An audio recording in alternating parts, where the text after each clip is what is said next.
مرد مومن سے ہے تکمیل وجود، ہے وہی موجود باقی سب نمود۔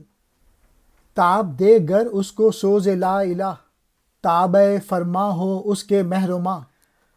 مرد مومن وجود کے کمالات میں سے ہے، صرف وہی وجود ہے، اس سے ہٹ کر جو کچھ بھی ہے وہ صرف نمود یا وہم و گماں ہے۔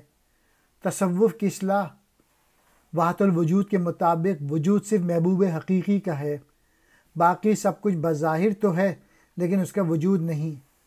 یہاں مراد یہ ہے کہ ایک بندہ مومن کی ہستی ایسی ضرور ہے جس پر وجود مطلق کی طرح وجود کا اطلاق کر سکتے ہیں، اور اس بنا پہ کہ وہ اللہ تعالیٰ کی تمام صفات کا مظہر ہوتا ہے۔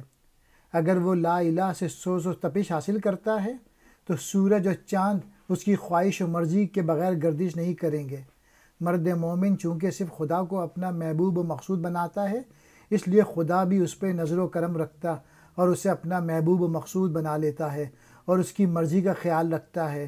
یوں بندہ مومن تسخیر کائنات کر لیتا ہے۔